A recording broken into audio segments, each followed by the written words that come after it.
Under the blazing Manila sun, the sound of honking jeepneys and shouting vendors fills the air.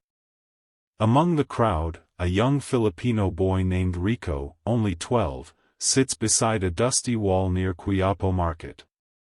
His little keyboard is missing a few keys, the plastic body cracked from years of use.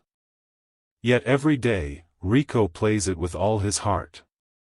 Each melody tells a story, of dreams, hunger, and hope. He wears a faded shirt and torn slippers, but his eyes shine bright. His music attracts a few bystanders who drop coins into a small plastic cup beside him.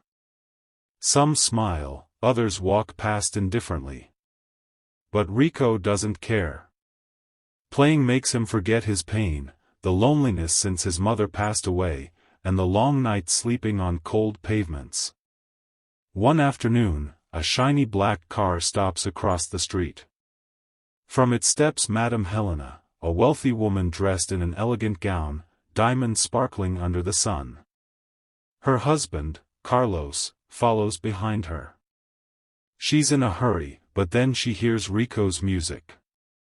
She laughs loudly, calling out, "A poor boy playing piano on the streets?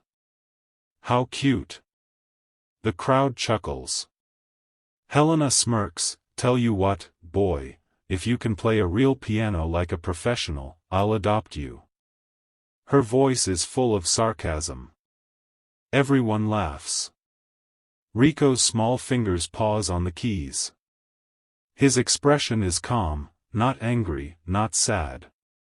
He simply nods slightly and whispers, "Someday, I'll play for the world." Helena rolls her eyes and walks away. The people laugh again, thinking the story ends there. But destiny, like music, has its own rhythm, and Rico's tune is only beginning. Later that day, Madame Helena and Carlo stop by a nearby music shop to look at a grand piano.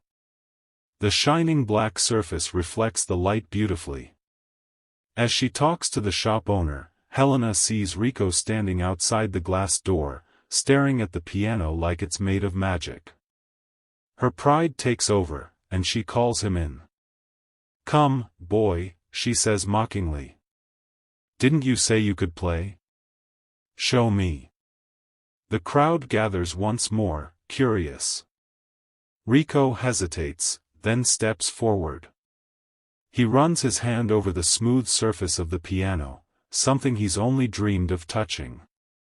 He sits down, adjusts the bench carefully, and closes his eyes. For a moment, there is silence. Then, from his tiny fingers, a melody blooms, soft, haunting, and beautiful. It fills the entire shop like a whisper from heaven. People stop talking. Even the street outside seems to quiet down. Every note carries emotion, love, pain, loss, and hope. Rico's small hands glide across the keys with grace and power. Tears fall from an old man's eyes. Helena stands frozen, unable to believe what she's witnessing. Her smirk disappears, replaced by awe. When the final note fades, no one moves.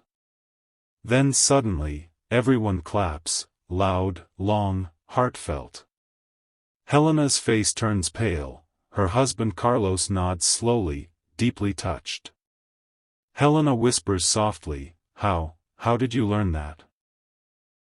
Rico looks up and answers, "My mama taught me before she went to heaven." For the first time in her life, Helena is speechless. She walks out quietly, unable to face her own reflection in the piano's glossy surface. The crowd keeps cheering for Rico, the boy with nothing but music in his soul.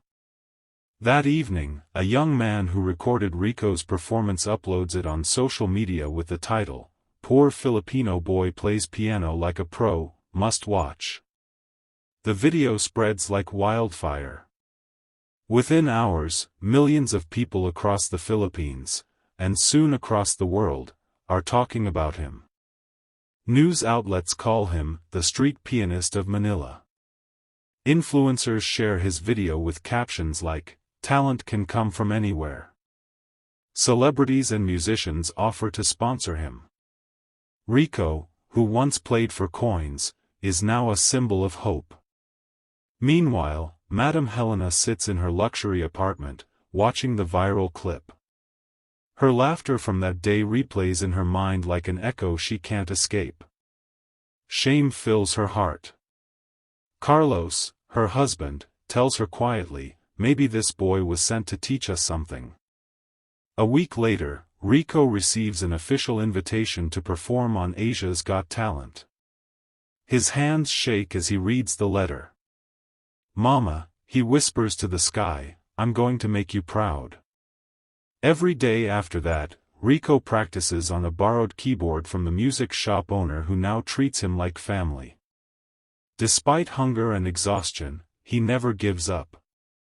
The entire neighborhood supports him, cheering every time they see him rehearse. Little do they know, the performance he's about to give will make history. The grand stage of Asia's Got Talent is glowing with lights. Judges Simon Cowell, David Foster, and Ong Gun sit in their seats as the crowd roars with excitement. Then a small boy in a white shirt and simple jeans walks on stage. It's Rico. Simon asks, "What's your name?" "Rico, sir." "And what will you perform for us?" Rico smiles shyly, "A song for my mama." The hall falls silent. He sits at the piano, takes a deep breath, and begins. The first note is soft, trembling, like a child calling out in the dark. Then the music grows stronger, filled with emotion that only a broken heart can create. Each key tells a story, of poverty, kindness, and a mother's love. The camera pans to Simon, whose expression changes from curiosity to disbelief. His eyes glisten. Ongun wipes a tear.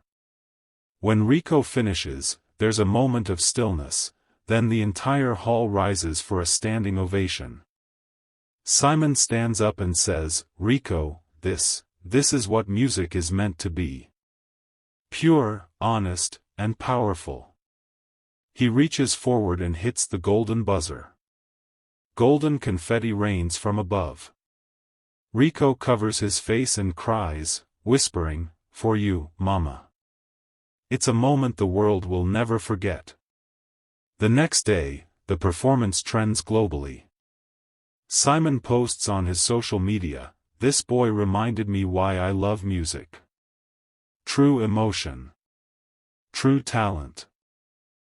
Millions comment, sharing tears and love for Rico. In the Philippines, the entire country celebrates him. Schools invite him to speak, fans send letters, and donations pour in.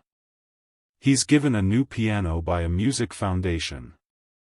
Meanwhile, Helena sees the video on television. Her eyes fill with tears as Simon praises the boy she once mocked. The weight of guilt crushes her heart. She remembers her cruel words, "If you can play this piano, I'll adopt you." Carlos gently places a hand on her shoulder. "Maybe it's not too late to change," he says. Rico's story inspires a movement. People begin raising funds for street musicians, encouraging kindness toward poor children. Rico humbly tells reporters, "Don't judge people for what they don't have. Everyone has something special inside." A week later, backstage after his AGT semi-final performance, Rico receives an unexpected visitor, Madame Helena. She stands before him, trembling, holding a bouquet of white flowers. "Rico," she says softly, "I came to apologize. I was cruel to you. I didn't see your worth. I'm truly sorry." Rico looks at her with his gentle eyes and smiles. "It's okay, ma'am. Music taught me to forgive. It makes the heart lighter." Tears stream down Helena's face. She tells him she wants to sponsor his education and help him become a professional pianist. Rico agrees, not for money, but because he believes everyone deserves a second chance. Years later, Rico graduates from a prestigious music school in Quezon City. He becomes one of the most respected young pianists in Asia. In every concert, he begins with the same words. Once, I played on the streets for food. Today, I play to feed the dreams of others.